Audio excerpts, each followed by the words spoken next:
సాధన సూరులు వస్తారా మీ ఊర్లో పొంటి? ఒక 5-6 ఏళ్ళకు ఒక్క పారట్లు వస్తారంట కదా. కానీ ఇట్లా చేస్తారు కదా, నీళ్ళ బిందెలకెళ్ళి ఇట్లా పసుపు దిశుడు, నెత్తి మీద పెంకబెట్టి రొట్టెగాల్చుడు, ఈడికెళ్ళి మాయమయ్యి ఆడదేలుడు అన్నీ చేస్తారు. అంత కనికట్టు విద్యనే. పా ఇట్లా చేసినా కూడా చూసేటోళ్ళకి మాత్రం మస్తు అనిపిస్తుంది.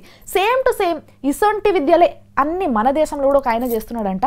చూడుండ్రి, భయపడకుండ్రి, చూడుండ్రి.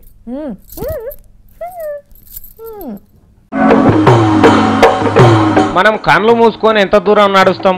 మా ఆయనకి ఒక 10 అడుగులు వేస్తాం. ఆయనక సిరి ఎటు పోతున్నామో మనకే తెలియదు. కానీ మన దేశంలోనే మీది బాదుకో పోరడు ఏం చేసిండో చూడు.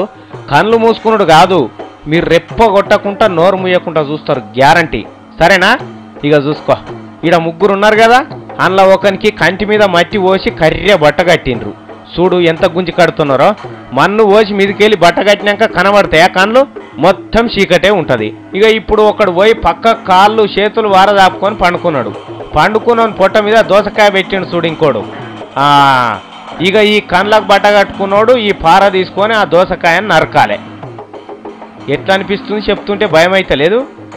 ఇక మరి వాడు దోసకాయని నరికిండా లేకపోతే పండుకున్న చేతులు నరికిండా మీరే చూడుండ్రి.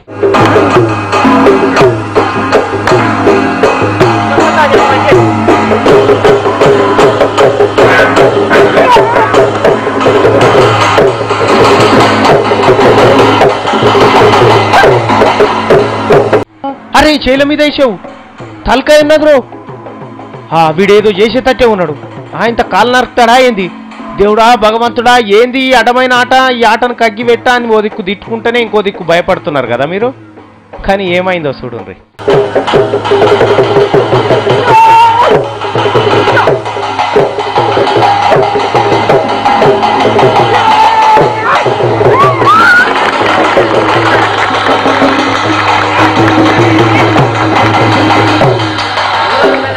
చూసిండ్రా ఎట్లా నరికిండో?